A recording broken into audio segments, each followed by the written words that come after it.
Welcome, everybody, to week 11, Fantasy Football and DFS Outlook.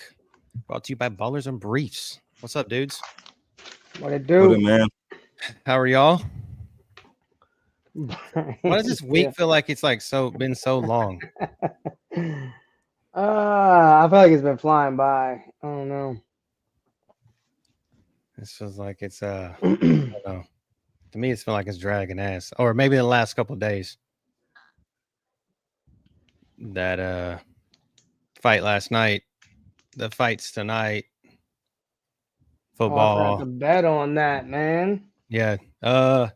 You got 30 minutes. You got 30 minutes to get in a lineup too. DFS. That doesn't start till 7 Central, so 8 o'clock y'all's time, televised. Let me try that first because I can bet later.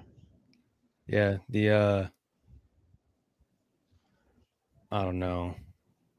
Last You're night. not going to the Pats game tomorrow, dude. Yes, Mr. Nick Fizzy. You're not going to watch no Pats game. Yeah, dude, it's close. You don't even live in Massachusetts. Like you're like from Connecticut or something, right? Yeah, dude, it's closed, Nick. They closed it for you. They said you can't go. Damn, there's no good contest left. Poof. Yeah, it was. I got mine in a little bit earlier. Nah, dude, you gotta go way before 1 p.m. You gotta tailgate. Who are they even playing? Do you know? Without Googling off the top of your head, 3-second rule.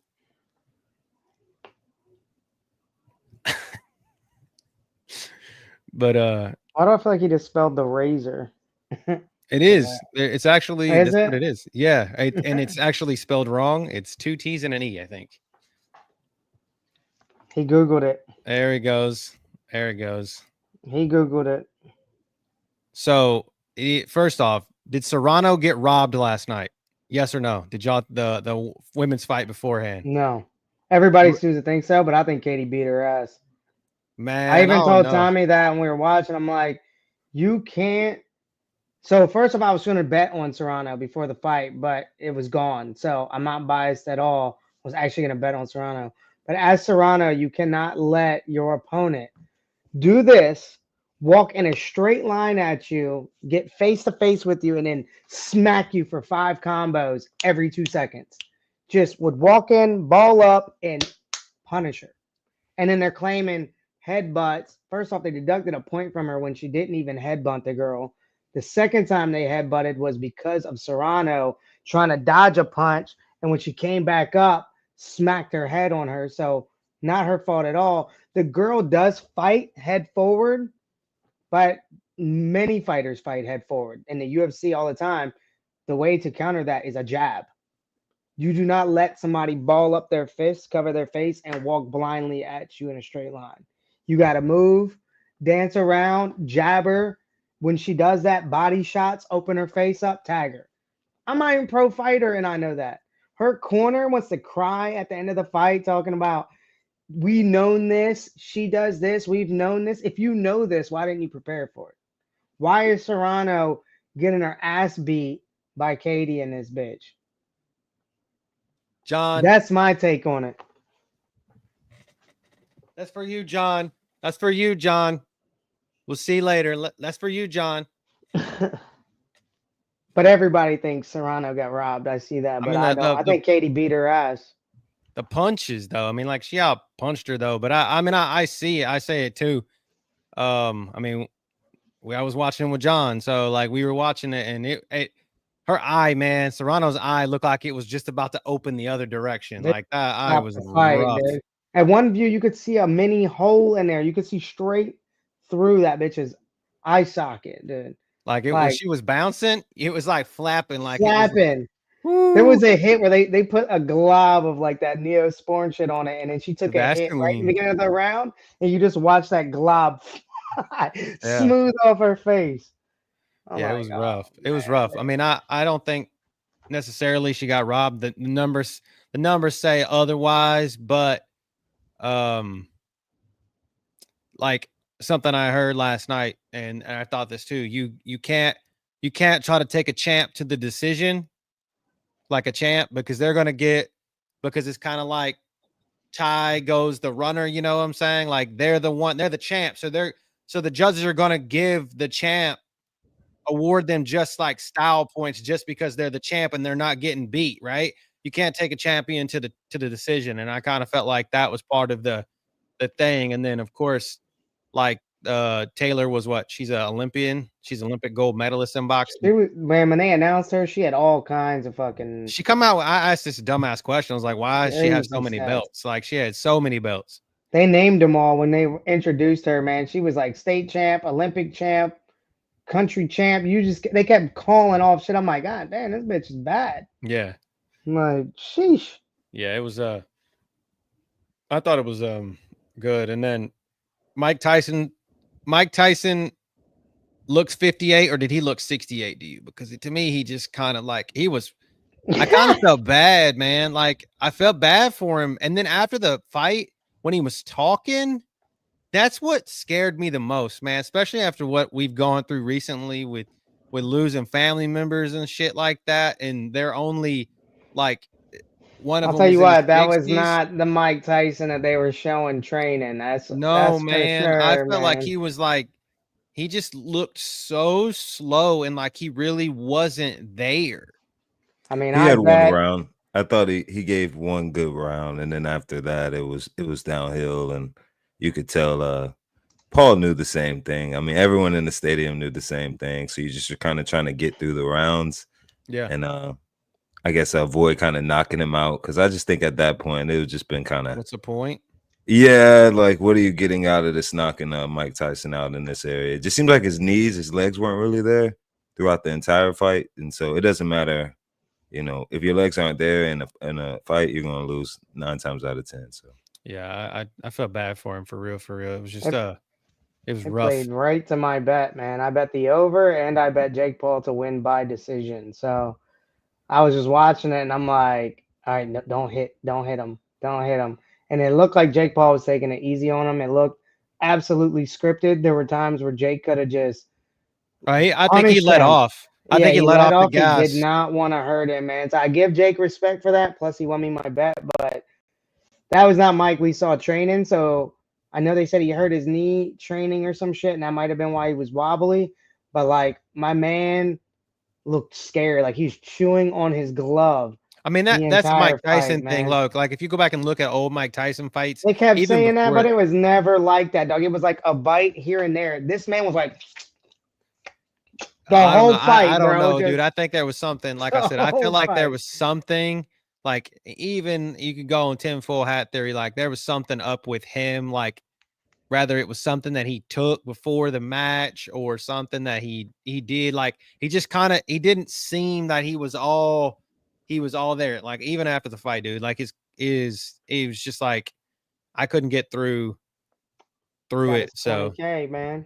So yeah, round 3 he was about to be out. Dude, all Jay got to do was finish him, but it looked like I said, it looked scripted. Like they didn't want it to happen that way. Yeah, I think so too. I mean, like, and now hopefully maybe we get Canelo Alvarez and Jake Paul for all the monies, and let's just be done with it. And then if Jake Paul beats Canelo, I can officially call him a real boxer. Like, just be done. He'll never beat Canelo. Canelo will be 8 and fuck him up. It'll never happen. He lost to fucking Fury, bro. Fury is garbage compared to Canelo. Yeah. I mean, I hope Canelo takes a fight. They're gonna fight. It's money, man. If Canelo doesn't take the fight, he's dumb. He'd probably make 70 million from taking the fight. Yeah, I mean, he was a 20 million purse just for this fight. Like it was. That was just for Tyson. Yeah, 40 million for Jake. Yeah, that's what I'm saying. Like it was the highest purse ever. Canelo, it's gonna be 70 in that bitch. Yeah, it was. There was a lot of people packed into Jerry's world. A lot of people packed in there. I didn't like a lot of the people they had talking. Like Michael Irvin should not be talking. Jerry Jones shouldn't be talking. That Puerto Rican bitch from White Man Can't Jump shouldn't be Rosie. talking. Like, what the hell are we watching, man? She was like, I'm getting PTSD from watching this. Like, what? I think she really is involved in boxing though. Like I really think she is off to the side. Like from what I did. She didn't look like she knew shit. But I like Moro, the guy that calls the fight. Moro Ranello. I like him calling fights. He's really good. But other than that, I mean the governor of Texas, I couldn't take my eyes off his ass during the fight because he's sitting there right in the middle of the center of the ring, right up next to the ring. Governor Abbott. And I was like, dude, like you're throwing me off. Like I'm already looking at Mike Tyson's legs, and then I see your ass sitting down there, and I'm like, dude, come on. But I say less. UFC 309. Who wins tonight? John Jones or Stipe? John Jones. Johnny Bones. That's what I hope. I'm gonna go Jones. I hope so too. Then you got Michael Chandler and Oliveira. Oliveira. Yeah. I think Oliveira wins too. I picked him. I want Oliveira to win. I'll put it that way. I don't like Michael Chandler. It's kind of a peckerhead. But yeah, so let's get to kind of what we came here to talk about. Here we talk about football. So first game is AFC North battle for first place. I heard a question last night that actually with them saying someone said that Lamar Jackson needs this game more than Russell Wilson. What do you guys think? Do you think Lamar needs this game more, or do you think Russell Wilson and the Steelers need this game more? It's debatable. I don't know if anybody needs it more than the other. I'd say they both need it. I think either. I'm gonna take a side and just say that Wilson needs it just because of sort of all of the Denver sort of hoopla, everything he's been through, that to get a win over a really good team like Baltimore to kind of show like, hey, look, I'm back. I know he kind of had that nice little lob. I think it was last week to Mike Williams to kind of seal that game. And so I just think that I'm gonna lean towards Wilson in this instance. He didn't get a chance to even start at the beginning of the year, so it wasn't like sort of all of the wins that the Steelers have done is because of him. So I guess I'll say again, he has a little bit more to prove. I think Lamar, I mean, some have even talked about Lamar in sort of MVP circles. So again, I don't think that this game in and of itself is going to kind of make or break him. Even if he has a really good game, but they lose, then there's still going to be kind of, I just think that if that question came up, it would be Wilson that needs to sort of prove a little bit more, wants a little bit more.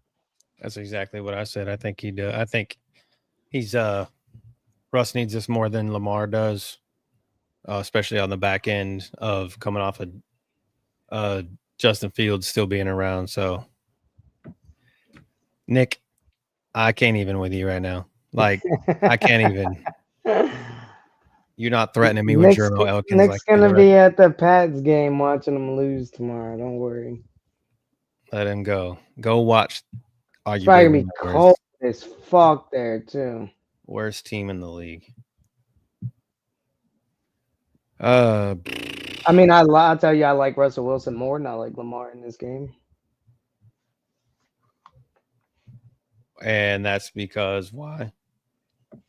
Baltimore has given up the second most fantasy points to quarterbacks this year. And Steelers are fucking solid as fuck. Actually, the exact opposite. Giving up like the least amount of fantasy points to quarterbacks this year.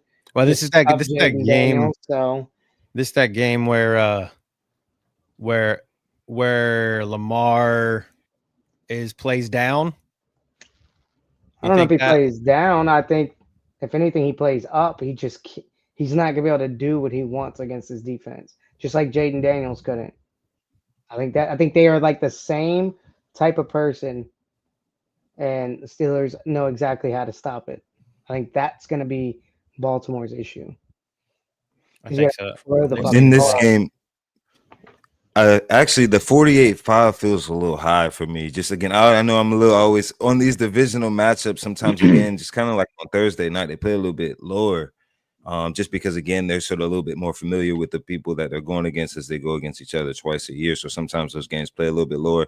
I think that both teams want to get out here and try to run the ball against each other, which will kind of lead to more of a lower scoring game. I think in order for both of the teams to kind of effectively move the ball and kind of set up that play game that they kind of want to do, sort of as I was referencing earlier with Wilson and Mike Williams, it has to have the run game get off. In the same way with Lamar, I think Henry has to have a big game again here in order for Lamar to sort of do what he needs to do in the passing game to make it work. Because I think, again, this just seems like a funky matchup where Steelers are going to lock down the receivers. I think it looks like that type of a matchup for me. Lamar's only played 6 games in his career in the regular season against the Steelers. That's insane. Oh, don't they play twice a year? Yeah, but he's always hurt. He played 2 in 2018, 1 in 2019, 1 in 2020, 1 in 2021, and 1 in 2023. Maybe he gets hurt again in this game. And he's 2 for 6 against the Steelers. I mean, I think a lot of people see what I'm seeing maybe because he's only 3% owned. So 4 total touchdowns. The only thing I see benefits him here is that on the flip side, the Ravens are fucking horrible against the pass. So if the Steelers do capitalize on them allowing a shit ton of points to quarterbacks, it's going to in turn give like Pickens a great game and they're scoring. And usually, and I say this all the time, when Lamar has to play up, he does. He fucking runs the ball. He makes plays by himself and he gets the job done. So that's the only counter I see to what I originally said is he's most likely going to get shut down. But if the Steelers are dominating, then that's going to boost Lamar to do better, actually. 4 total touchdowns in 6 games. What's the injury report for this game? Because I think that might. Here we go. So, Travis Jones for the Ravens, defensive tackle, questionable with the ankle, but looks like he's going to go. Arthur Millette, I think he's like 3rd corner maybe on the team, out with a calf injury. And then for Steelers, CJ Henderson, I didn't even know he was on the Steelers, to be honest. I did not know that. Out with a neck injury. Alex Highsmith out with an ankle, so that's big. Michael Pruitt, backup tight end, blocking tight end, special teams kind of guy, doubtful with a knee. And then Jalen Warren, questionable with a back injury, but he was limited in practice, so he was probably going to play.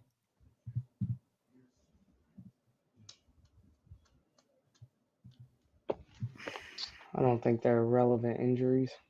Nothing out of Alex Highsmith is probably the biggest injury on that. But I think now they do have Preston Smith. So that kind of plug and play a little bit more.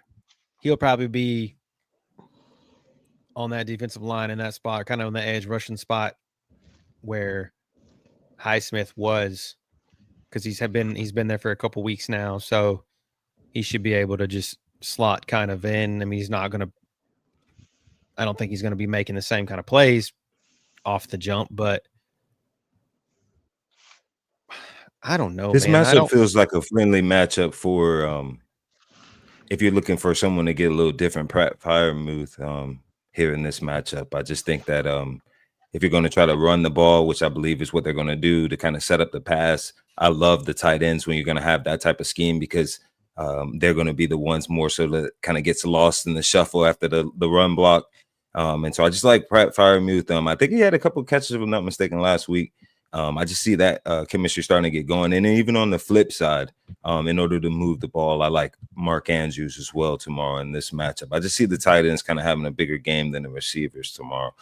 Just given again, but I know that Phil was saying that the Ravens pass is a little bit leaky. So again, that kind of leads to Freiermuth being a little bit more successful tomorrow.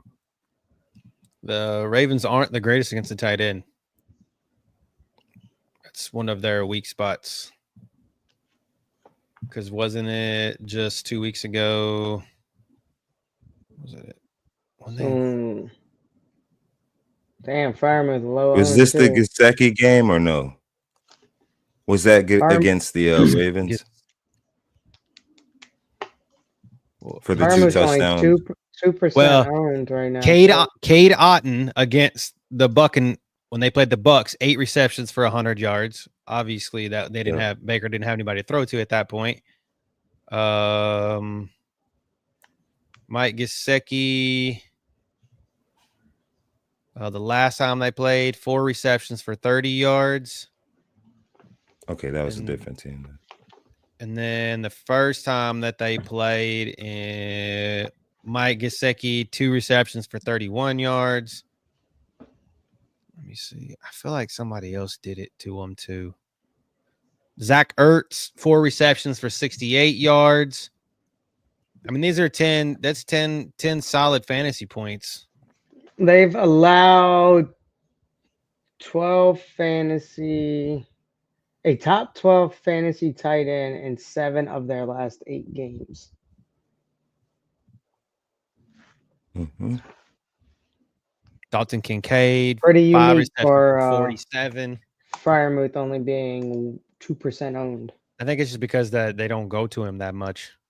Yeah, they've only gone to him, I think, 8 times in 3 games. Terrible.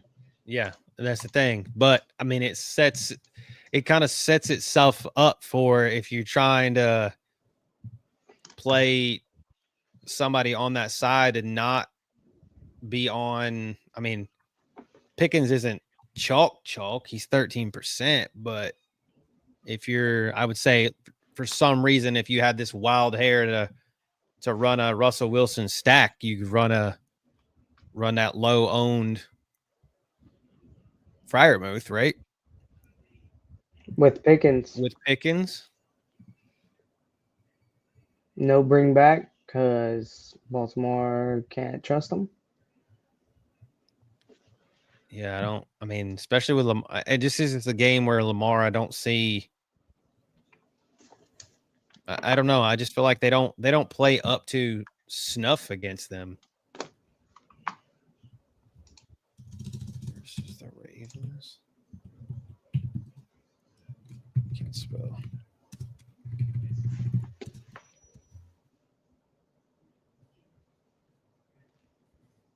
I mean, Freiermuth, 17 catches for 169 yards and 1 touchdown in 5 games in his career against the Ravens. But those have been with Kenny Pickens and Mitch Trubisky. So maybe 1 game with Ben Roethlisberger. Did he retire in 21 or did he retire before 2020? Anyways, it doesn't really matter. That's irrelevant. But yeah, the quarterback play is not Russell Wilson. So I don't like the running backs here for sure. And that's bad for your sake, Brad, because you got Najee. Yeah, I'm running out of Najee tomorrow, but just the way the matchup works, I don't have enough on the bench that I can kind of switch him out. I'm not super confident about the matchup, but I just gotta maybe hope potentially a 1-yard touchdown, maybe 50, 60 yards on the ground. That'll get the job done tomorrow from him. Najee Harris, 106 carries for 392 yards and 3 touchdowns in 6 games. They're giving him the ball, that's for sure. I think they're going to have to in this game as well, again, to kind of set everything up. Watch for Warren as well. He's more of the pass catching back of the two. They do get Harris involved somewhat, but Warren has picked up a little bit of that, and he's been able to average a little bit more on the ground when he has got his touches. 33 carries for 160 yards in 4 games against the Ravens. So I don't know. I think the Steelers have the potential to win this game here if Russ can cook like he should.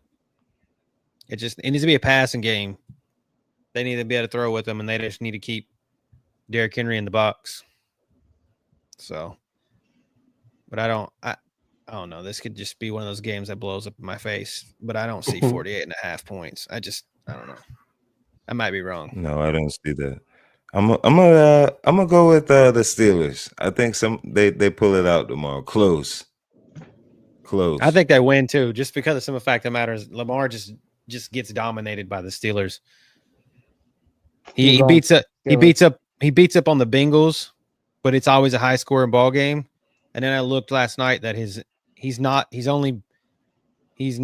the Browns. The Browns have beat him like 7 times or something like that. So the Browns have beat him a lot too. 7 out of 12, actually. Yeah, I think it was. Or he's beat the Browns 7 out of 12 times. So they beat him 5 times. But he's only paid the Steelers. He always seems to be hurt. So we can hop on to the next one. This one surprises the hell out of me how it is 47 points. It's all because the highest team total on the slate goes to the Detroit Lions against your Jacksonville Jaguars. Yeah, I think they're worried Detroit scores all 47. Somehow, some way, the Jags find a way to make it on these slides here. I promise we're not just being biased because I'm on the show and it's just trying to fit them in every week so we can go down this road about the despair that I'm in as a Jaguars fan. But I agree with Phil here. We're rolling out. I think Mac Jones, no Tank Bigsby, no Christian Kirk.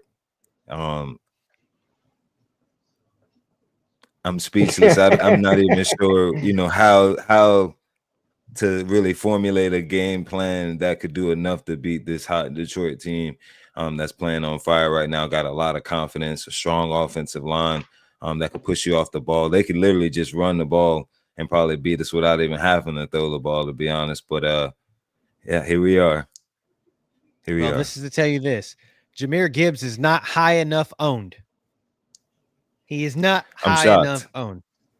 It's because of Monty. Maybe tomorrow it's because of Monty. Yeah, they're splitting. So they're 23% between the two of them, but I still feel like he's not owned high enough. What up, Sniper? What's up, Sniper Mel? What up? I hate playing running backs from Detroit, dude. Even when they had Williams, I hated that shit. It sucks because they'll end up in the Millie lineup too, and you just got to get it right. Which one? Or both. Like Thanksgiving's. Are they playing this Thanksgiving? Usually they are. Absolutely, they will be. Yeah, and that's a good slate to play Monty and Gibbs as both your running backs.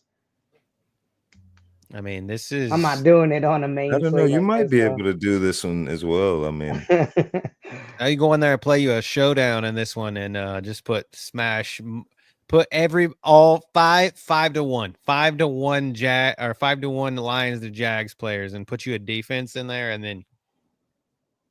Yeah, I mean, you could stay chalky from the fact that the Jaguars pass defense is bottom of the league, and so this guy on the screen here probably will definitely get a lot of targets, especially out of that slot position. It's just as we're hurting in the secondary, just starting to kind of get some guys back healthy. But I just think that this lends to a matchup like with an Amon-Ra St. Brown position. Just dominating in the slots, kind of run up those totals a little bit. But again, as the game kind of wears on, if what Vegas is saying is true with this 47-point total, you probably would want to have at least one of those running backs because most likely they're going to have to kind of run out the clock there, kind of get the game done. So the injuries. There's an injury to Laporta. Who's playing for Laporta? So just Wright. So like Brad, yeah, it'll be Brock Wright probably. Tank Bigsby, obviously out. Ezra Cleveland, guard, practiced on Friday, so even though he's questionable. T-Law is out. Keelan Robinson, which is he like the 4th string running back, Brad? Questionable with a toe injury. Yeah, he's been out for a while. Mason Smith, defensive tackle, questionable with the ankle, but practice. Laporta is out. Broderick Martin, defensive tackle's out. Afiti Maelon Wamfu, safety, out with ankle injury. Emmanuel Mosley, it says he was full in practice, but he's out, so that's weird. And Ben Neiman, backup. He's backup, special teams linebacker. Did not practice and questionable with the ankle injury. So nothing that's top tier besides Sam Laporta And to answer your question, Phil, it's gonna be Brock Wright. It's got to be. Yeah, I just looked that up. It ain't gonna be the Mhm. Shane, dude. I don't think. Zylstra's been out there a lot though. He's a blocking tight end. He's always out on the field. I swear to God, especially during run plays when they run that like 12-man personnel type shit. Yep. At 30% last week, 20% on the season, but I mean, I'm not saying Brock's he's been out gonna there get 60%. So yeah. I'm just saying right. Obviously he'll that'll go up because there's no Laporta and they run 2 tight ends, sometimes 3 tight ends, and then or they line up an extra tackle, a swing tackle up at tight end as well. So well, with Mackin, it looks like he favored Gabe Davis last week over Brian Thomas. Gabe Davis had 18% of the targets. Actually, he really favored Evan Ingram with 36% targets. I mean, he's a high Oh, that's that shitty quarterback going to, tight end. 5 to 7 yard out passes, dude. So if you're talking about your 5-to-1 stack, maybe it's Ingram. That's what I'm saying. Ingram or That's the only Davis. person. That's the only person I think that I'm playing in this game. If I'm Jacksonville this week, just for the simple fact of the matter is I can't tell you anybody else that's gonna do any damage. Because I mean, Yeah, the no. whole city wants the Jaguars to target BTJ, but it just seems like I don't know if it's just that the defenses are seeing the same thing and taking him away, thus having them go to different other options on the field. But you would hope that these targets go there. But I agree with Phil here. I like Ingram and same Cody. I like Ingram in this matchup just because what I've seen from Mac Jones, it just seems like that's more of the type of plays that they're going to scheme up to find. Just give them something a little bit more simplified. I think they only had like 160 yards of offense last week, so it just makes it a little bit difficult to project them to have more than that against this type of a defense. Dude, he threw the ball to every tight end. 13% Britton Strange, 9% Luke Farrell, 30% Evan Ingram. It's like this if is he don't repeating want to throw the itself. ball down the field, it ain't gonna go to BTJ, dude. Yeah, Mac Jones don't got the cannon like that. I mean, you talk about Trevor Lawrence may miss you by 47 feet above your head, but he has an arm. Mac Jones just don't have the arm to do that. He didn't have the arm like that at Alabama. He just had great wide receivers that made him look good and outstanding running backs, right? So I'm just saying, like, Mac Jones, that ain't Mac Jones' game. Like, he's just he's a check down king. And it is what it is. I mean, he had 3,000 plus passing yards his rookie season in a Bill O'Brien type offense. It ain't Doug Peterson's offense don't do that. It just don't. It ain't that way. So don't expect Mac Jones to get outside his little, like you just said, 10 to 12, 15 yard box, and that's where Evan Ingram should eat.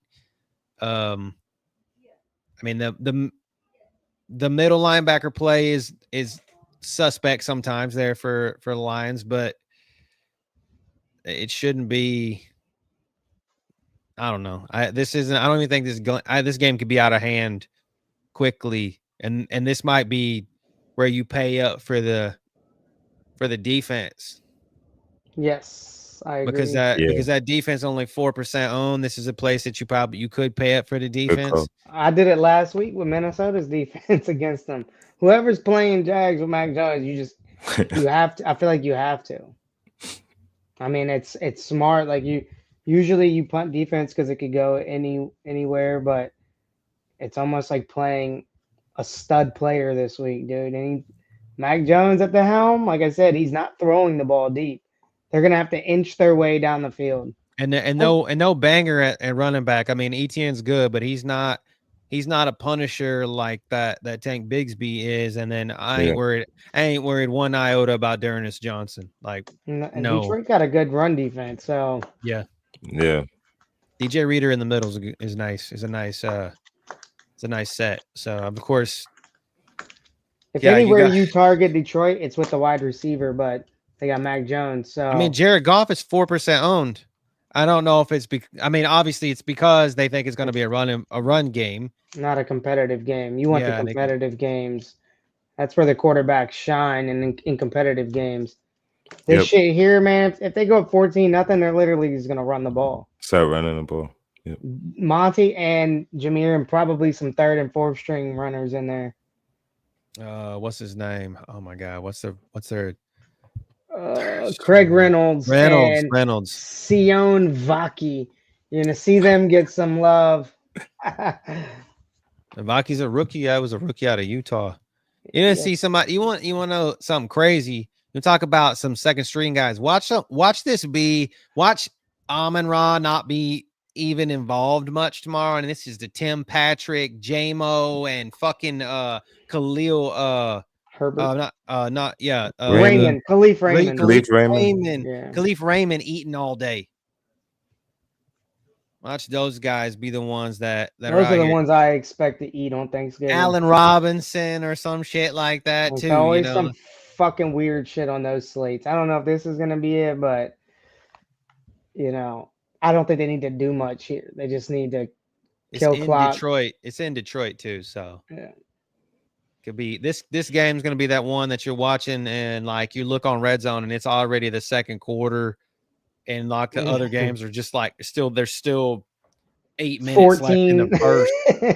15 minutes left. There's still 10 to 8 minutes in the first quarter left in the other games. But this slate this week is kind of slow. It's all slow. Four high totals.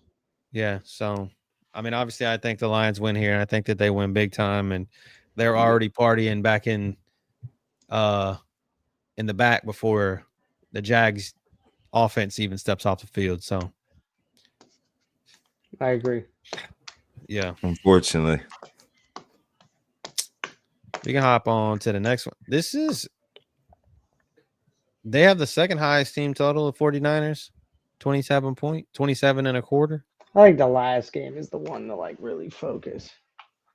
But this one too. I like this one as well. I like the over on this one. I could see this one definitely kind of getting up in points here. I see Seattle's trying to do a little bit more this week.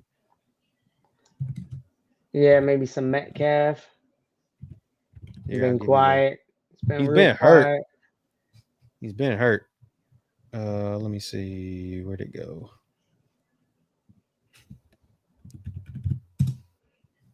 Sorry. So where the fuck did it go? Okay, so for Seahawks, no Noah Fant with a groin injury, so fire up AJ Barner.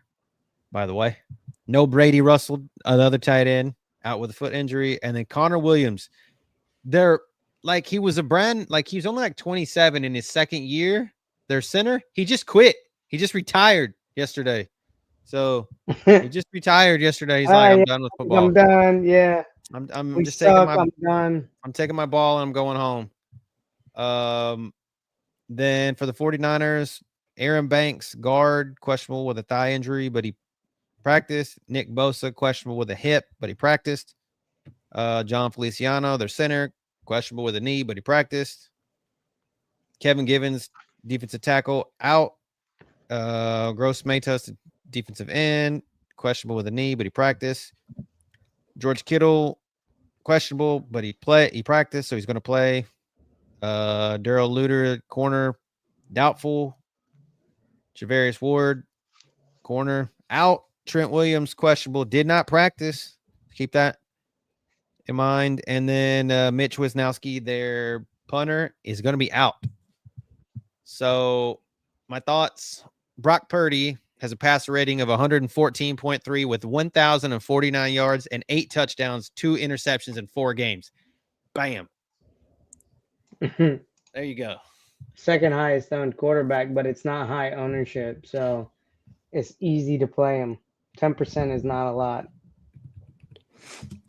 I agree with Sniper Mel here. I like Kittle. He's had 5 consecutive weeks where he's had double-digit fantasy points. He scored a touchdown last week. I just think he's in his groove now. This is about that time of the year where he really starts to kind of pick it up down the stretch here. And just this matchup is just friendly. I don't think that the Seahawks having a matchup where it can kind of match with Kittle here, and I just like the play action off the run game, really sets up your tight ends. And so C-Mac being back in the fold, that's going to make a lot of those linebackers' eyes stay more on C-Mac than they would the tight end, which opens it up. And I think you're seeing that reflected in the fantasy points. 2% ownership, George Kittle. I think it boils down to the fact of the matter is how much he costs, because he is the second most expensive tight end at $6,000. He's also dealing with a hamstring, so Kittle usually plays through. I usually but Kittle seems to play through a lot of the injuries that he kind of has. He really does a good job kind of keeping his body in shape. I think he should be all right.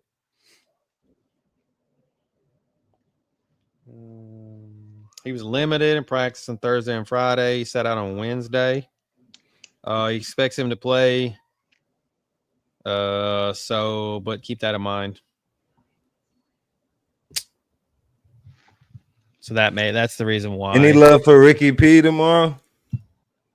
There's always love for Ricky P. Yeah, I don't see why not. I mean, Seattle is allowing 9th most fantasy points to wide receivers. I mean, that looks good for Debo, Juwan, and Ricky. So somebody's going to eat. It's just a matter of who.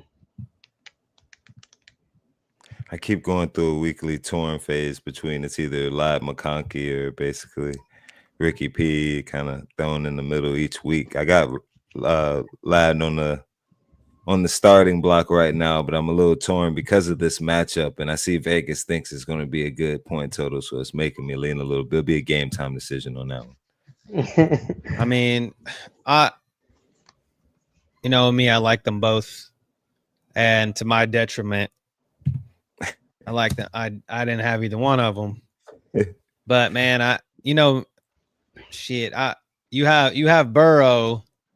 Are you running Burrow? Yeah. Are you running Burrow tomorrow? Or are they on bye? No, they're not on bye, right? No, Burrow. Yeah, I'm running Burrow against the Chargers tomorrow. No, that's on Monday, right? Or on Sunday night, tomorrow night, right? Yes, it's Sunday night. Yeah. I was gonna say, that's a good matchup on the other side too. Justin Herbert's been lighting it up, dude. I almost tried to send you a trade. I almost tried to send you a trade to get Justin Herbert. Yeah, I actually ended up trading him. Oh, you did? Actually on a deal just to set me up in the future. It was just a kind of a throwaway deal. But just to set me up in the future for some things, you know how it work in the 14-man league, Yeah. You got to kind of position everybody's yourself. Scared to trade with me right now. So I'm trying to open up the trade world a little bit, so then to see if there's something down the stretch, I help you help me on the back end, Yes. Oh no, man. I like Christian McCaffrey has 97 carries for 579 yards and 7 touchdowns in 5 games against the Seahawks. So 2 of those games when he was with Carolina. So he had 3 touchdowns between those 2 games. And then he had 3 touchdowns in his 2 next ones with 49ers. And in the final game that he had with the 49ers, he had 145 yards on 16 attempts with no touchdown though. So he's gonna get, I mean, obviously he's gonna get the totes, I think. But is he gonna get the touchdowns? And is he worth all that chalk? Obviously, I think you probably could. He's easy to play in cash if you can afford him. It's either him or Kamara. But I think he's probably got maybe a better matchup, maybe. Or Kamara is just really all that the Saints have at this point. So I mean, Valdez scored 2 TDs for us last week. That game's pretty interesting. I know it's not one we're going to talk about because it's not not a high score, but it's definitely interesting from a fantasy point. I think that game is possibly one where it's the one, even though it's 44, I think it could go over. I think it does go over. I almost put that one on here because the simple fact of the matter is I think there's absolutely no defense played in that game. Yeah. I would not play either defense from there. I mean, we got no Lattimore anymore, so stir up Tillman which by the way is one of the highest owned fucking players this week. So DFS purposes, not really, but season long, definitely Tillman. DFS purposes, Elijah Moore maybe. But if Saints can do what they did last week to Atlanta, that game goes over for sure. So I mean, you That guys game still is have very quite a interesting, bit and of. it's close. It's like a 2-point spread. Like that's what you want. You want a game like that where it's going to be competitive. That's not a bad call, Dame. Judy, but it's just the fact that like it seems that to get off, if you're getting off the chalk that is Cedric Tillman. It's Elijah. Yeah. So dude's had like 9 and 12 targets in 2 games too. So, and that's Elijah Moore I'm talking about, not just Tillman. yeah. So, for somebody that's like a $3,000-$4,000 player on DFS, that's you got to take shots there. He's a gimmick guy too. He can do that. He's a little bit more gimmicky than Jerry Judy is. So I definitely see some wild scores in that game. And yeah, he knows how to play against us. So Jameis does for sure. yeah. Dialing it up, boy. This could be one of those like David and Njoku type games too, because the tight end is kind of clip shot. We get eat by fucking tight ends all the time. Clipped by either the tight end. interference them or they just dominate us. It's only 2 options. But on screams over to me. On this game, I think the 49ers win. I like the 49ers as well. 6.5. I think they cover the spread, to be honest. I don't think it goes to 48, but I think they cover. I think so too. I think Geno is not. He's not the greatest quarterback. I mean, let's just be honest. He was what they needed at the time, and it's just I don't know. I want to see what his record is against the 49ers. Probably not very good. I mean, he has a terrible passer rating. 2 touchdowns and 4 interceptions in 4 games. So there you go. Yeah. So that's why I think why it looks so bad. So I'm taking the 49ers. I think they covered that too. I think this is a game everybody's going to want to watch. Yeah, dude, I feel like I'm gonna have to look it up, but I feel like every time they play each other, it's a fucking shootout. I think the last one was a little bit of a lower scoring game. Was it not? I thought one of them played a little bit lower. 24 in January of 2024. Okay. And then before that, it was a little lower. It was 20-17. Was that the one that was in the playoffs, right? The one I'm talking about was in the playoffs, 27-24.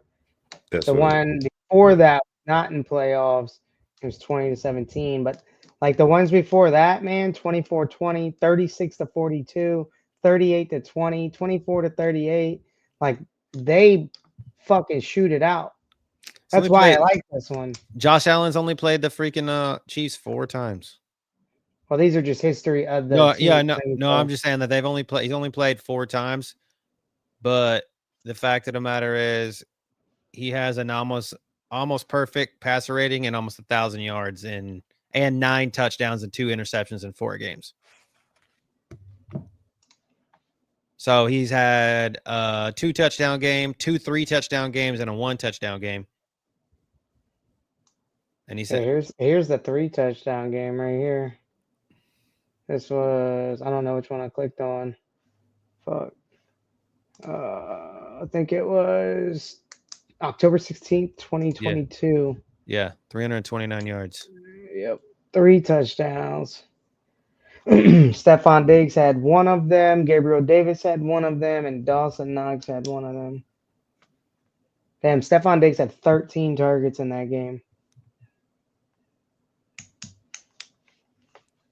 I don't see Amari Cooper shining in this game just because of, is it like Trent McDuffie or something like that, right? That dude's a fucking goat.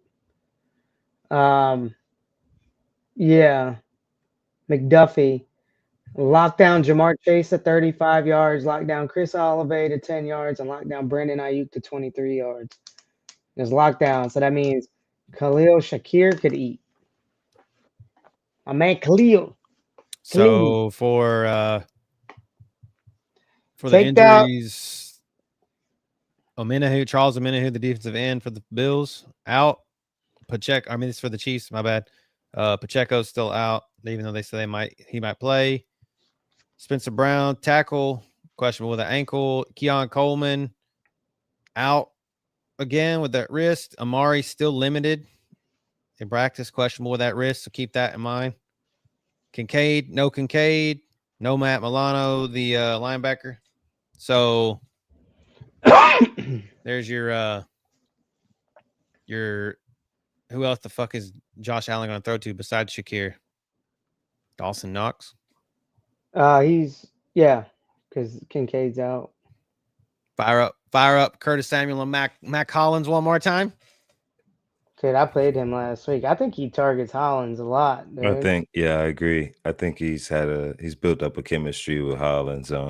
Hollins seems to have that ability that when Allen kind of scrambles, he seems to find a way to kind of break free and get open. I think that chemistry helps him tomorrow. But on the flip side, I actually like a Kareem Hunt tomorrow in this matchup. Actually, since he's kind of started going, he's gotten double-digit fantasy points in all of those games. He's coming off a performance where I believe he's had 6 targets in the game. Catches in that game in the last 6 or 7 catches in the last game. I see the same in this matchup, and also his ability to run. While he didn't get in the end zone last week, I think this matchup sets up a little bit more friendly for him. But he's quietly been on a tear.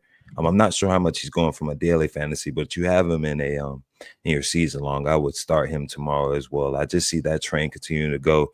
He's fitting well with what Andy Reid, that scheme, just like he did before when he was there. Bills get lit up by the.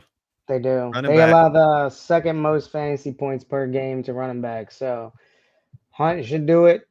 I think this is the last week though. I think Pacheco comes back after that. So might be a split backfield. Might look like some Detroit shit going forward. So, but this week definitely fire up Hunt in DFS and season long. Actually, I don't know what his ownership is. Hold on. Low. Yeah, he's not even up there. 5%. Definitely fire up Kareem Hunt for sure. Yeah, and the running backs have done pretty good. Breece Hall, 113 yards. Tony Pollard had a 61-yard game against them. Let's see.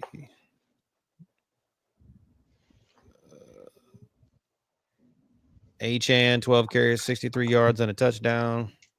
I like this game for the over, man. I do. I like this game as well for the over. I just think this one's going to be a little bit of a shootout. But that's what you want in these type of matchups.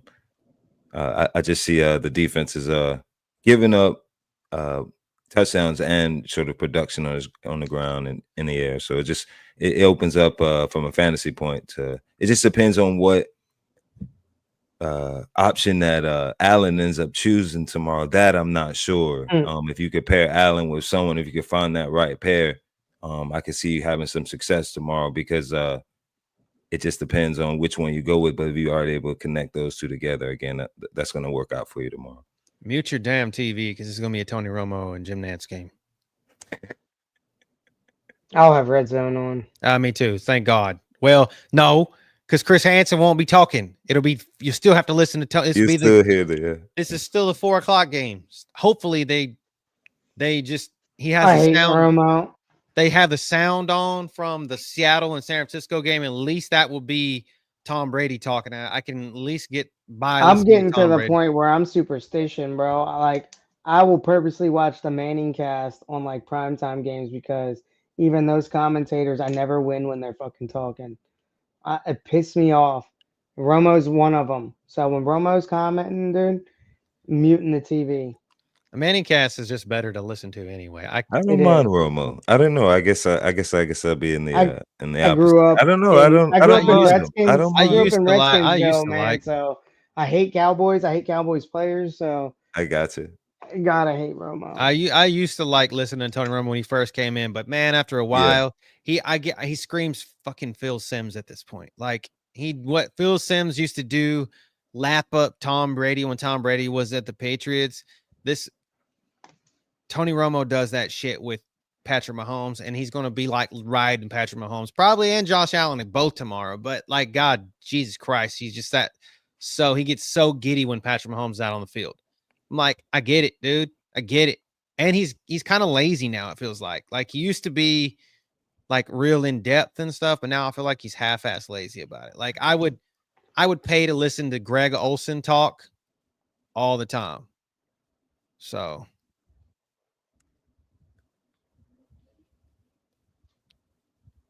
okay, so I'm gonna address these comments real fast. And this is a little bit different. So you know who we are, we get different. So the points I mean, are you saying like, are you asking why are we chasing the points? DFS is what you do, man. If you got specific questions about specific games, we love to answer them, but we just target the ones that look at points that are better. You gotta look, you gotta look for like where the scores are going to be. If you're playing fantasy football and you're playing DFS, you want scoring. So Vegas knows it better than everybody. They run statistics logs and they come up with spreads. And if they got a game projected high, of course, not every time is it going to be high, but you have to follow it. You play along with it. You play those games. And if they are spot on, then you're fucking crushing in DFS. If they're off, then you're off. That's just what it is. I mean, you play whatever game you want, follow whatever you want to do. That's what you want to do, then do it. Yeah, it's all right.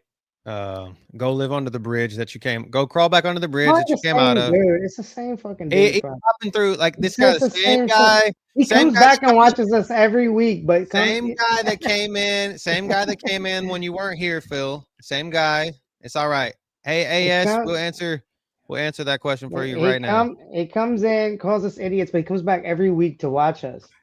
Like he's taking knowledge from about us. 4, bro. And we talked about 5 technically, we hit the Saints game. Yeah, so. if you know everything, why are you here? And if you don't know anything, then you're here because you're trying to listen to us. Obviously, you have a taste for it. So you go fucking play DFS players from the Jets and Indy game, the Dolphins and the Raiders game, the Tennessee and the Vikings game, and you let me know how fucking good you do on DFS. And if you beat me, then I'll call myself an idiot and I'll send you something. I even have a league open shut the fuck up and subscribe to our channel and keep watching every week and take notes. We have a DFS league in DraftKings. I will pay you to beat me. If you can beat me, I will give you something. If you should be telling me how to play, how about we just compare winning lineups? Show me what's going to win for you. I can post screenshots in our Facebook group. You come post yours. Let's see who's made more. It's all right. It's okay. Come on. He's got 4 different names. You to that challenge, and we can make a side bet on who's won more prior to seeing the screenshots. It's if funny. Not, shut the fuck up and go watch somebody else's channel. It's all right. Public assumptions. Okay. We're giving them too much time now. Yeah. So AS's question: trade Connor, Coleman, and Denver's D for Swift and Devontae Smith, half PPR, and then he listed his team here: Josh Allen, Amon-Ra, Pickens, Pittman, Bijan, Connor, McBride, Pollard, and his benches: Komet, Coleman, Spears, Booty, Darnold, and McBride. Half PPR. So he wants to trade Connor, Coleman, and Denver D for Swift and Devontae Smith. I feel like the Connor part's what throws me off. I know you're trying to get out from under Coleman. I'm not any good at half. But didn't Connor just come off a really good game last Connor week? is always a threat to score in the end zone. And I feel like that's what scares me the most. Hang on, let me see something here. Because I swear you just James Conner is RB9 in half PPR. And you're taking on Devontae Swift. DeAndre Swift, who is RB19. It's the fact of the matter is the Bears aren't going to be ahead. They're not going to run the ball that much. And DeAndre Swift is not, he's not getting the carries. He's got getting in the end zone enough. You get his 141 points from attempts. passes too, and that's not going to help you in half PPR. 9.5 PPR. 141. He doesn't even have he has 4 touchdowns. James Conner has 5 touchdowns. I don't know. It's almost kind of, it's 20-point swing you're getting if you're giving up 20 points from Connor to Swift. But Smitty is wide receiver 19. He's got 4 touchdowns. I mean, I have him, but I don't have him in half PPR. Any guys are falling into the end zone. I mean, I guess to get out from under, if you're trying to upgrade, his wide receivers suck. That's the problem. Michael Pittman's ass. That's the problem. I see that's the issue. Yep. You need a wide receiver outside of Amon-Ra. And Pickens is all right with Wilson. He's all right with Wilson. I mean, Pickens is pick up a little bit. Wide receiver 20. I don't know about half PPR though. That's the these are half PPRs that I'm talking about. So I would say hold on to Connor. I just think down the stretch here, usually running backs start to pick up towards the end of the year. The performances start to pick up. It's actually on a historical run, I believe, running backs have been. I would say to hold Connor here and this hold tight. The Cardinals are just playing really well offensively. I think they're going to continue to feed the beast. At least in the PPR league, he's been double-digit fantasy for weeks now. I just wouldn't want to let go of that type of an asset. I mean, I don't know, man. I would try to dump his.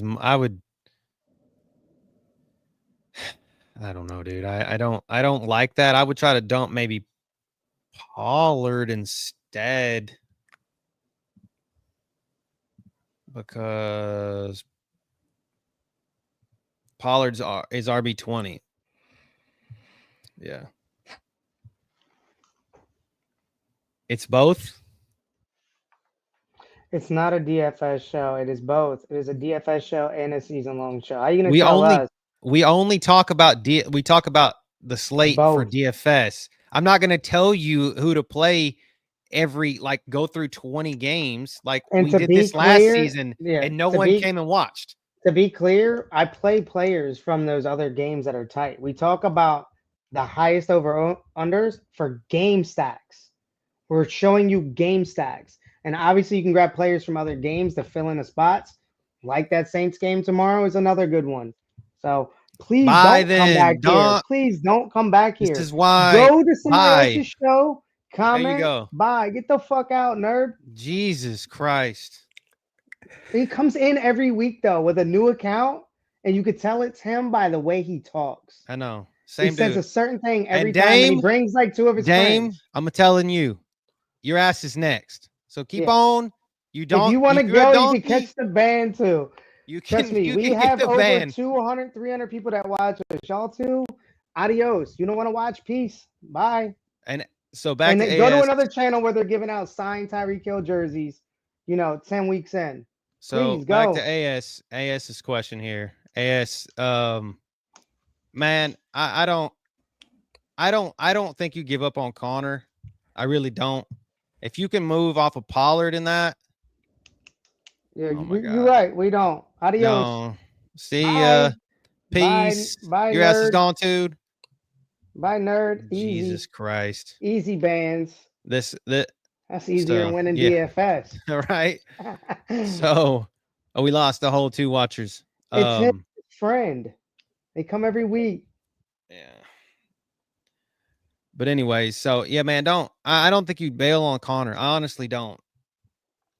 For What's all your the record, ones by that the are way? listening, if you have a question, please feel free to drop it in any of our socials. We get to the end of the episode and we'll answer any of the questions. If there's something that's not on the slate, that games that we're doing, that does not mean that we won't talk about it. We'll still definitely talking about it, and get that answer over to you. So please don't think that just because it's not on the slate doesn't mean that we're not going to talk about it, because we will talk about it just as much as we talked about the Saints game as well earlier. That wasn't even in the slide.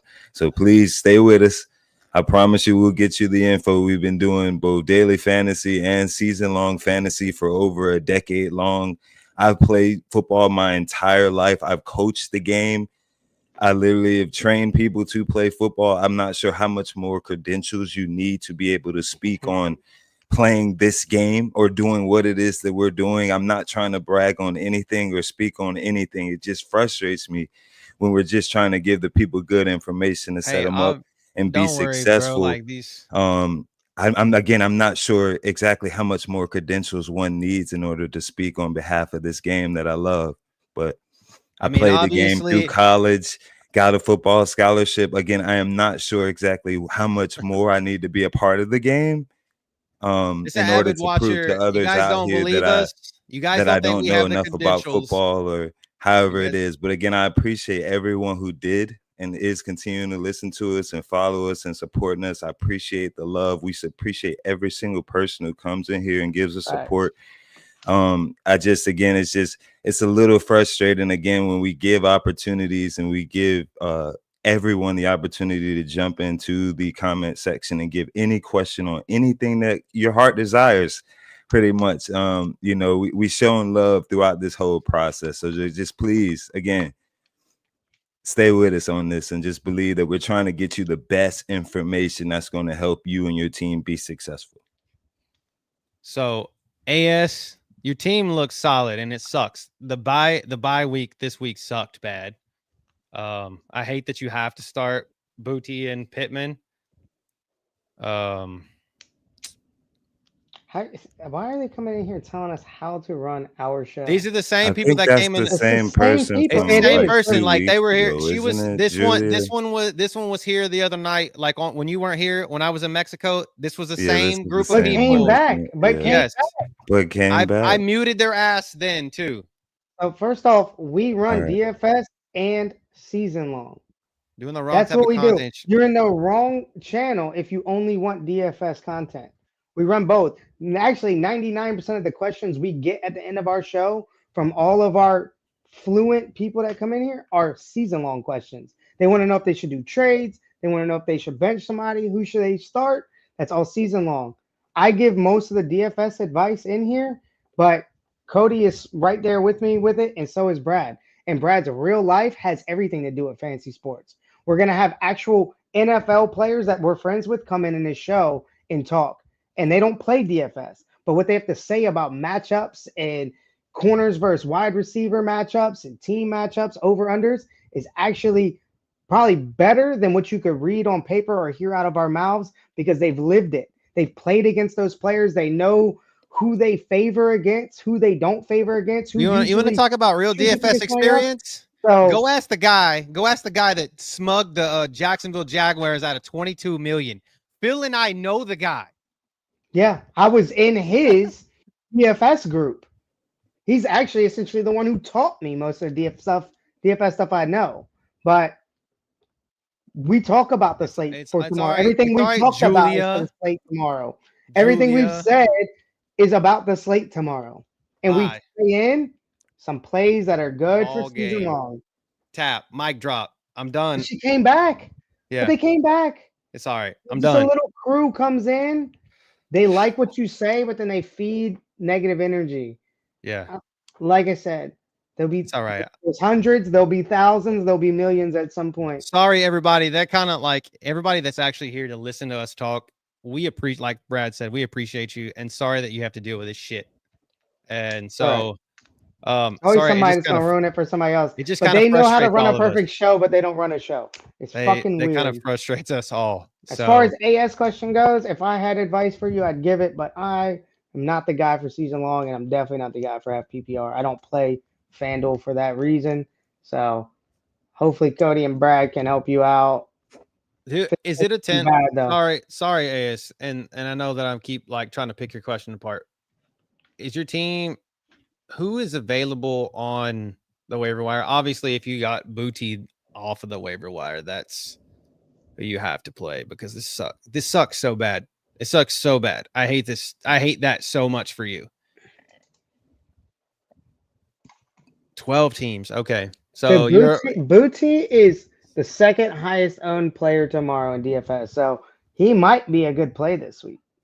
Some people are seeing him as a good play this week. Because that's what, I guess, because Drake May is targeting him a lot. Yeah, so, I mean, I don't know much about him. I can pull up the matchup. I want to see what he looks like. What is ownership in FanDuel? Because that'll help more. DeMario and Zamir. Oh, that's even worse. Dude, that's... Let me see.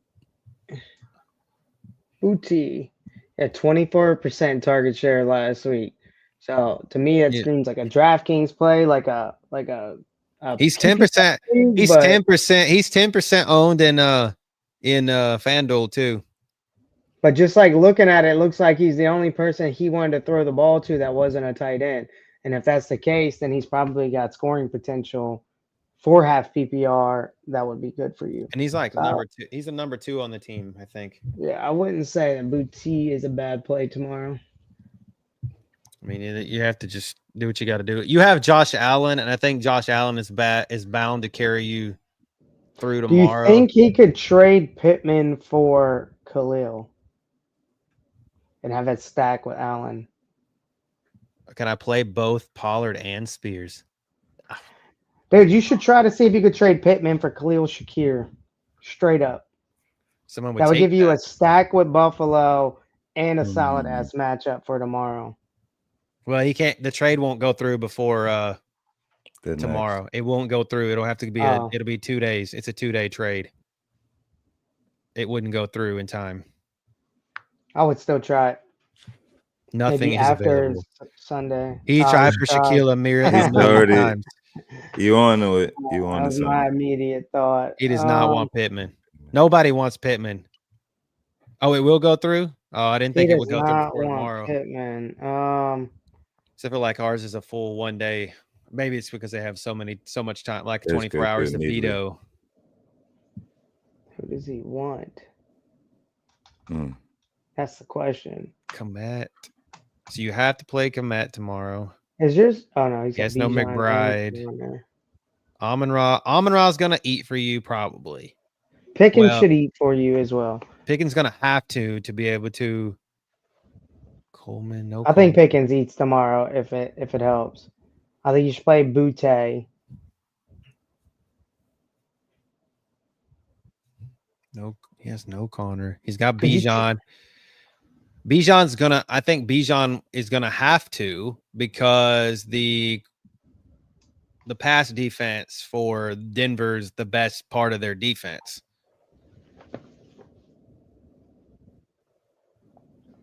Because they're middle of the pack against the run. So you have Bijan.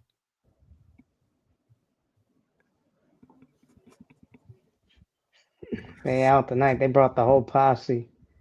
Sheesh. Man. It's all right. We like the pros. Well, we're not pros. That's the thing. First off, we do this to help people. Like, take it and leave it. Don't watch it. Go watch TV, man. Watch somebody else's channel. We don't need to do anything you want us to do.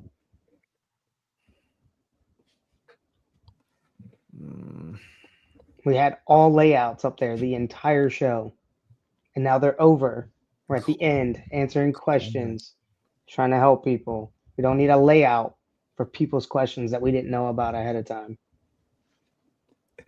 Make it make sense. Yeah, Coleman's. I mean, he's so dead right now because of that wrist. You might have to include one of those running backs, obviously. Pollard, yeah, you might have to include Pollard in a trade with one of them and get back. So like he's trying to get rid of. He's trying to get. That's why he's he's using Connor here to get rid of Coleman, to get Swift and DeVonta Smith. I think maybe But I in don't that think in that those are the two you go for. I think you need to find a Buffalo stack, like we were telling somebody last week. DeVonta Smith what doesn't about sound like a What good about does half anybody have PPR Amari play. Cooper that would take that Coleman and James Conner? I would be more apt for you to go that way.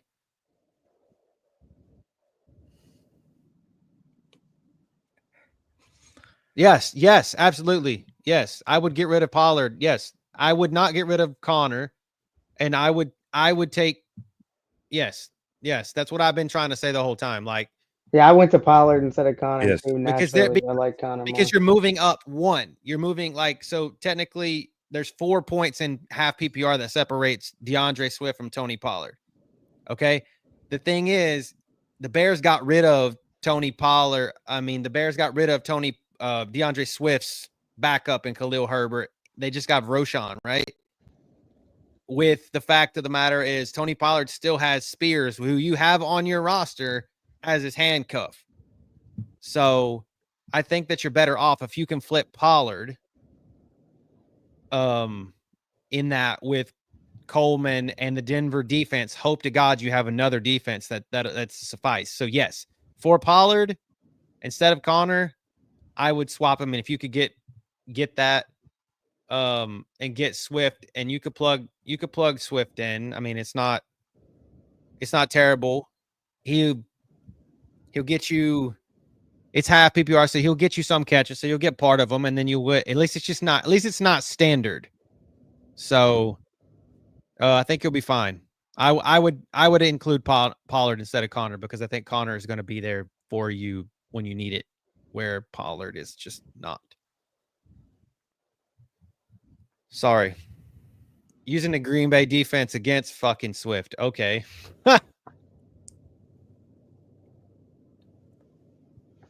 I think you'll be fine, because I think that the Caleb Williams throwing interceptions is going to be fine enough for you to outdo it. So I think if you can get Swift, If you could pick up the Lions defense for some, maybe by chance anyway, if that's on the waiver wire, that might be a nice little switch up. As that's a good matchup that could potentially lead to a lot of defensive points. Yeah, and I know we get it. I get that you're saying that's your only defense you have left. But if you can get out from under, if you need to, and then pick somebody up that's depth off the waiver wire, like for defense. So, but yeah, I think you try to get rid of Pollard instead of Connor. Just take that with what you will. So, if anybody else has comments or thoughts, we'd love to hear those. Sorry again for the people playing games, winning stupid prizes. So we appreciate you guys for sure. Every stream, every podcast. Yeah, and again, it's all right. He knows how to run a podcast. He knows how to get all the viewers. He can just start one. Yeah, we'd love to see it. Yeah, I'll come watch it. We will, and then we'll watch you walk through every game. Especially when he said Denver and Atlanta was gonna be a good game. Why? When Atlanta does nothing but run the ball and Denver is a solid ass defense. They love us, bro. They love us. That's it. Yeah. You know, if there's another game, somebody wants some. If anybody wants to talk about a specific game, please ask us a specific question about a game. We'll talk about it. But as you can see, we've already been on here an hour and a half, and we only went through 4. Yeah, and we've had one actual games every week. Would one be actual question. 4 hours, and no one's gonna watch. I mean, we've done that. We did this last season. This is not our first season. We did every game on the slate last year. We would sit here and talk for 2 hours and have 2 or 3, 4, 5, 10 people tops. And when we cut it down to 4 or 5 games, it's become better stuff. 300 people watching. So it's okay. But if anybody actually has constructive comments, we love to see it. We'll head up. The We'll hang only around for. game tomorrow that I think has potential that's not a high over-under is the Saints Cleveland game. It's the only one. As I just said, it's not going to be Atlanta Denver. It's definitely not going to be the Jets in Indy. Definitely not going to be the Raiders in Miami. Definitely not going to be Minnesota and Tennessee. Bro has a Definitely not going to be question. the Rams and Pats. If you had to pick one final person to trade for teams to rebound, who is that diamond in the rough, not an A-lister, but a realistic trade? Tillman. Not an A-lister. Dude's getting, I mean, I'm assuming it's PPR. Dude's getting like 12 targets a game. I mean, role plays like everything. This is the man that's got 50. He's got 50 fantasy teams. Literally has 50. Get it, dude. Nice. He can't go wrong then. He needs I would- he one of the guys season long. Two of the people we kind of even talked about already, I guess that aren't sort of A-listers, but might be diamonds in the rough down the stretch. Again, Kareem Hunt has had, from a PPR perspective, every single one of his games, he's been double-digit fantasy in. If potentially if you could trade for him. Also, again, James Conner. I mean, I don't necessarily see him as an A-lister, but I just see the production, the game down the field, his ability to catch and run, the game flow, his chemistry with Kyler Murray. Those would be sort of two diamond in the roughs, I guess I would say. And just also the game being a little bit leaning more towards the run than it has been in the past. Yeah, he does. I mean, I think that's possible. Yeah, but I think Kareem Hunt does have Pacheco coming back next week, not this week. And I know, and I get that Pacheco coming back, but I just foresee him being kind of eased back into this, not necessarily work back in that. Andy Reid in the past has sort of, when he switches it up game per game a little bit too, or he'll kind of, dice it up a little bit. And I just, again, if you're looking for someone necessarily not your A-lister, those are sort of options that I was thinking of. I'm thinking like along the lines of, hey, because he's a number 2, depending on what league, Monty has potential because of, as you always say, Brad, it's that time of year when people don't want to tackle. I wouldn't call Monty. I like that JSN pickup too. I'm surprised y'all didn't say that. I was about to go there, Brad but he beat and me Cody to been it. saying JSN He beat me to all it. season. He literally dude, beat me to it. So I was about to say one running back and a wide receiver. That was my wide receiver is going to go to. But since I will get off of that one and I will go to another one. Man, I think we've been talking about him, and I think he just has all the potential to go there. One would have to be Hop. I think D Hop's one, and number 2 would be, I think, Ricky P. Man, Ricky P has so much potential right now. Like, if all it takes is Debo to miss a game, and Jawan Jennings is fluttering at this point, Ricky Pearsall is the number 3 and has all the potential to be at least the number 2. And I don't know how much actually that's going to be, but any love for Juju Smith-Schuster?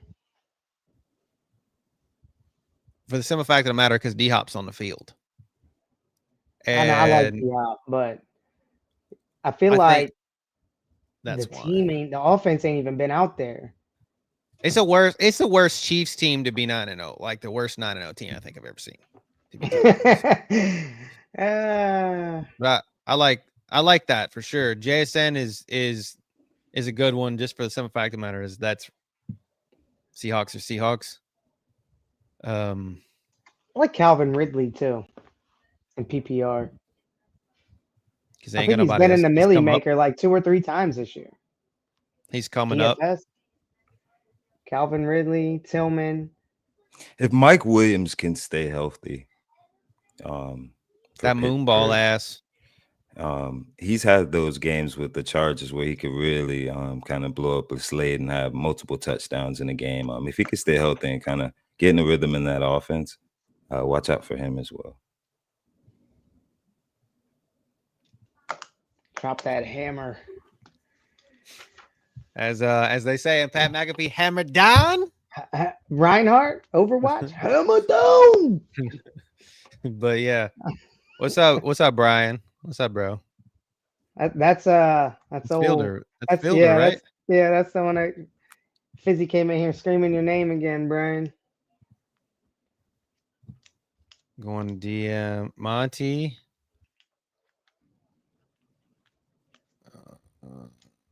Going to DM. Oh, BMing my worst of 50 fantasy teams, my only winless team. All right, that's cool. I want to see that. That's cool. Yeah. To be in 50 we leagues, need man. him on the show and explain this We whole need to psycho interview mentality. this guy Bro's on how you get crazy. through 50. You are How do you crazy. get through 50 roll coverage? How do you do it? He's so crazy. Help me, man. Help me I feel out like there with he's that one. got like he's got Spreadsheets. players in his on his team that he's hoping do bad in other leagues because he's against them. He's a big dynasty guy too. So like he's got all like these That's like awesome, man. like like That's that meme where like it's like all of the numbers and shit floating around his head. He's like all these fucking memes, all these. I mean, he does all see kinds the of crazy Matrix stuff. going on in the background. Yeah, you talk about watchers.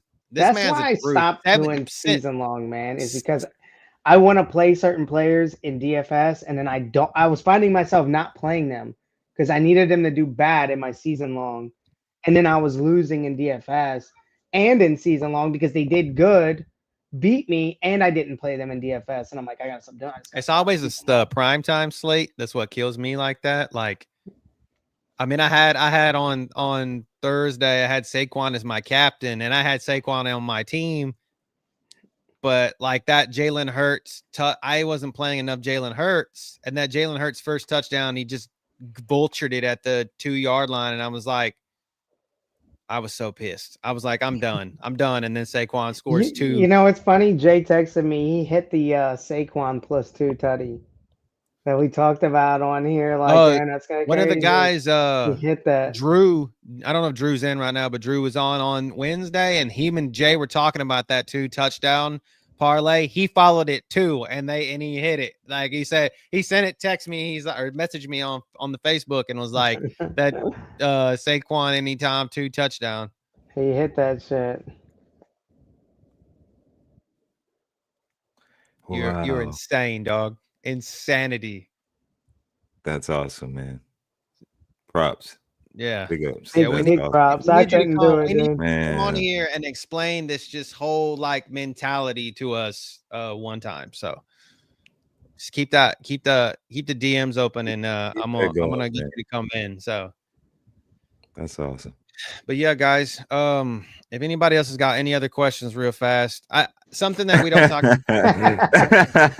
Oh yeah. No lies. Speaking of Colorado, I had a dream last night. I was the running back for them, and Sanders was my coach, and I scored a touchdown. And I liked the dream so much that when I woke up, I bet on them today and won. I'm not even lying, dude. It's the craziest shit ever. Now he's in my Colorado again. It's like a deja sign. Vu. Yeah, it's like a sign, man. I bet on -13.5, and they covered. I have a bet with my buddy on Colorado over 9 games. So if they win 9 games, I win this bet. So I've been a huge Colorado Buffaloes fan this year. I've been riding the high on the. I woke up a Colorado fan. Don't you worry, dude. I was a running back hanging out with Deion Sanders. Don't you worry. That was a solid dream. We here. Big ups is so okay. So this is for FanDuel because they don't or season or the nighttime game. So since if you're playing it in FanDuel, that's one thing. But in DraftKings, obviously that's a showdown. So I think it's possible. Yes, sir. I was gonna say that's one game. It's a 48. It's a 48 total. It is. I just saw that. I had to turn it on FanDuel. So it's a 1.5 points on. Yeah, that's actually a solid game for FanDuel to target, dude, because it's a high over under and the spread is close, which means they have the game being competitive. And I definitely see Burrow with the old double. I mean, I like that. I don't dislike that game. I like Justin Herbert in that game too, though. No, I ain't playing that dude no more. 5 field goals the time I play. I like Justin Herbert and Will Disley in that game. That's who I like because I feel like the tight end is going to tear up the fucking Bengals. Justin Herbert's got that potential to run the ball in too, for FanDuel purpose. Oh, I can say that right now. Trevor Lawrence. I know for my season long, I'm definitely betting on Burrow for the big play versus the Chargers. Big ups. Yes, I think it is. if you're talking about FanDuel, if you're playing that in FanDuel in the main slate, possibly yes. If you're talking about in Showdown, again, possible yes. Number one quarterback who folks are high on that you'll never win an MVP or a Super Bowl. Trevor Lawrence. He doesn't like Burrow. He does not like Burrow. I don't People are high on and he'll never win an MVP or Super Bowl. Sam Darnold. High on him though. I don't think people are high on Sam Darnold. I think Sam Darnold's just in a spot. I just name a bunch. Herbert. I don't think he'll win an MVP or a Super Bowl. He feels like a Phillip Rivers to me, unfortunately, in that type of career. You might have a really elongated career, but you may not get all the accolades that other quarterbacks get. I'll give you one that I think people are high on: Kirk Cousins. I don't think he'll win a Super Bowl. His money. He's not going to win an MVP either. He's not. They'll never give another Atlanta quarterback an MVP, by the way. But people are high on him this year. Falcons are doing big things, but I don't think he'll ever win a Super Bowl or MVP. Big Ups wants to go back to the. Yeah, I'm gonna go to Jordan Love. McCaffrey with that. Jordan Love. You ask a lot of people, they think Jordan Love is that guy. I don't think so. I think he's not what it's made out to be. His career, I think his career is going to plateau in the early playoffs. How do you get McCaffrey and Joe Burrow and a Joe Burrow stack? Give me a second. I'll make one. For FanDuel, right? Are you talking about FanDuel? Yeah. It's got to be. Let me see what I can do. Because that's the only way you're going to do it. Because where's Fresh at? I need Fresh in here right now. Dude won a Tyreek Hill jersey and I ain't seen him. Yeah. I sent him the link. I sent him another prize yesterday. And he wants McCaffrey. 2+ anytime TDs. I like Joe Burrow that he just brought up for that. I know Brian be betting. Kyron Williams has a possibility to do that shit too against the Patriots. Brock Purdy tomorrow versus the Seahawks. I see 2 touchdowns thrown for him. Yeah. Anytime. If Allen doesn't win an MVP this year, I'll add him to the list. Man, I think that I honestly think in the league that we live in, that Josh Allen wins a Super Bowl before he wins an MVP. I think his team wins a Super Bowl. I think the Bills win a Super Bowl before he wins an MVP because simple fact of the matter is the voters are giving it to like Lamar, Patrick Mahomes, to guys like that over Josh Allen. And I think he wins a Super Bowl before he wins MVP. I think it's just like one of those guys like he's like a Jim Plunkett who never won an MVP or, like he won Super Bowls, but he didn't win like that. So I don't think anybody's high on him anymore. So that's bait. That's bait. It's bait. Oh, I was over here. We were just trying to build the lineup for you. I was making trying to build the lineup for you, man. It's I'm not sure what. That's bait. It's bait. Big Ups returns. He just created another. Finish this lineup. Really going through it, taking the time for you. I'm gonna screen grab this. Dude, I got a solid ass lineup off of this too. He's getting demanding now. I wouldn't give it to him. I want to Put- make it. Put that shit in the millie and Make me a bite, clown. It's in the millie too. It's on FanDuel. I Make me a opened the bite. millie. It's all right. We don't explain anything because you don't ask questions properly. I mean, attacking us isn't. You're arguing with two lawyers and a financial advisor. Like, what are you talking about?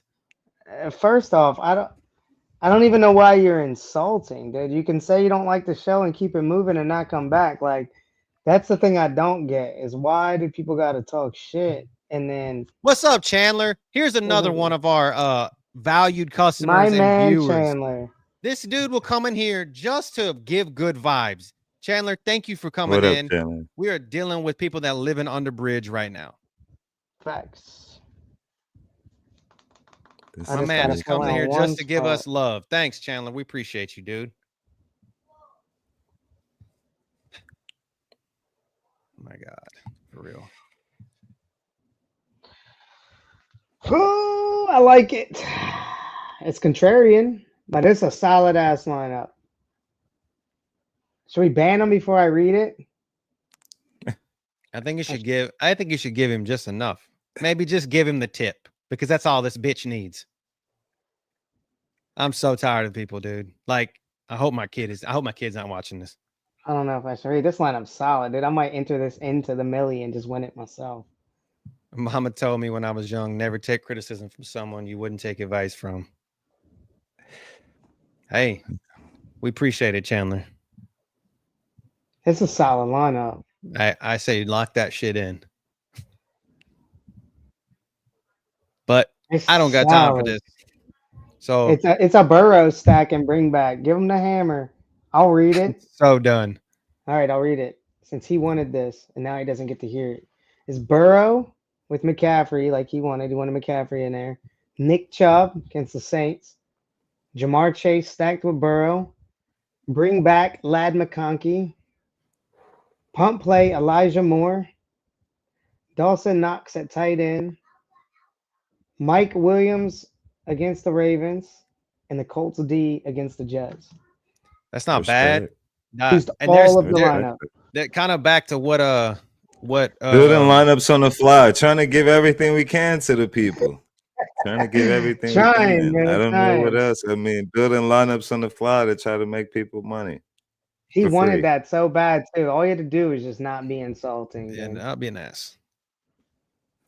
2 TDs, Cheddar or Darnold or both. Titans can't. Dude, I'm mad at Jay Jetta and Darnold, man. They screwed us both last week. Screwed me last week. Total of 18 points. And that's the team. I feel like the team is trending downward. And that was against like the Jags, wasn't it? Like, yes. I don't care who they play now, man. I'm overspending $9K on a ride. The rush defense isn't very. The rush defense for the Titans is good, but they got fried last week against the Chargers, so that could very well happen. I think that's together. I think Addison gets in on that fun, possibly, or Hawk. But I was going to go back to somebody that I think that could be dominant and rough. That's not an A right now. It's Lad McConkey. Like we talked about that earlier. So, yeah, he's in my little stack right here. Yeah. Chandler says, do I play JMO or Jacoby Myers against the Dolphins defense? I think JMO probably is, well, because JMO might have ability to get in because he's obviously against the Jags and they might be out front and he's trying to go to second string, get Amon-Ra off the field. But Jacoby Myers is the number one. He's the only one. Him and Brock, right? Yeah. Is his name Brock? Brock Bowers. Bowers. Yeah, as I said, we get it. Yeah, you're starting the Dolphins D. I know. That's what I'm saying. Like you don't want the negative on the Dolphins from Myers, yeah. But yeah. I don't know if the Dolphins defense gets so negative swung by 10 or 12, 15 points by Jacoby Myers, what you're looking for from Jacoby Myers. Can catches because you play PPR, right, Chandler? It's not half PPR squirrely shit because I can't remember. I just don't think the catches that he has possibility to get. Yeah. I think he might be all right. 10-14 Georgia right now. It was just 10-7. I want to look at some because I have Jacoby on my team, so I'm gonna look really fast. What he's projected. Hmm. I have to play him. I mean, I have to play him because I have MHJ on bye. 12 points projected. PPR. Yeah. He's get Minshew back. I don't know.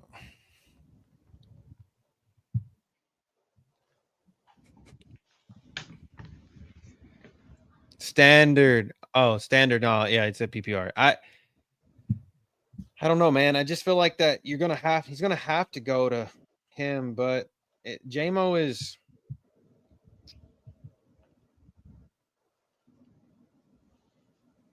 Jeff Jones. What's up, dude? You came back. You're the guy we fried you on Cam Akers. I think he's one of the other guy's second accounts. Yeah, this is the guy that we fried about Cam Akers, I think. Mm-hmm. I don't know, man. Chandler, I think I like Jacoby. I think I do. I think he might be all right to run both out. So, but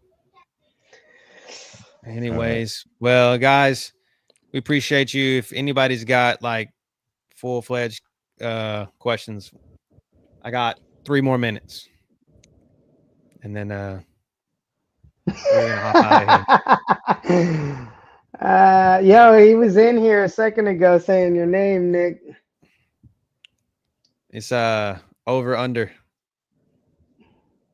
He scored a 9-yard touch, like a 9-yard touchdown. Got you a whole 8 points. Whole 8 points that week, and you were so all over him calling us idiots. I think you were the only one that lost there, buddy. If you think you were the guy that we bet. We told you we would give you a prize if Cam Akers was in the Millie lineup. Yeah. Thanks, Chandler. Yeah. We appreciate Never it. Came back after he took that L, man. No, you didn't. Oh, we're idiots. Yeah, we are. He called us idiots. Told him to get off of the Akers chalk, and he didn't listen. I'm glad. But yeah, but anyways, guys, we appreciate y'all. Trolls and all. Good job. Jeff, he scored 8 points. We told you he would give you a prize if he was in the Millie Maker. He scored 8 points. He wasn't even in optimal in any lineup. He wouldn't even have made you money anywhere. Oh my God, this is troll on troll. This is troll on troll violence right now, bro. Yeah, get him, Nick. Get him. Get him, Nick. Turn loose one. So this dude came in here screaming Cam Akers. The dude got a total of 12 points in 4 weeks, and got traded. Now he's a backup. Now he's a backup. He got traded. He ain't never been in a. He ain't never won you nothing. Say thank you. Y'all were right. He never won nothing. He never won nothing. Now he's a backup, a third stringer. Dude scored a TD, I think, with 2 minutes left in the game, garbage time, and got a total of 8 fantasy. Yeah, I tried to tell you, but you didn't listen. So, anyways, all right, guys, we appreciate y'all for hanging in here with us, dealing with trolls and all. We appreciate you because you give us views. Every time your ass comes in here, that's another view that we get. No such thing as bad publicity. Thank you. Thank you very much. So we appreciate it. Chandler, I hope you win, man. I know you went on that little losing streak, dude. Going. Yes, we appreciate your comment, dude. Roll, thanks for hopping in with us. We appreciate all the love, guys. Well, and we do appreciate it. I lose week in, week out, bro, but we were right against you, and that's all that matters. Yeah. That's all that matters, dude. We will. And your ass at DFS. Go play Cam Akers. Adios. We'll see y'all later on. Later.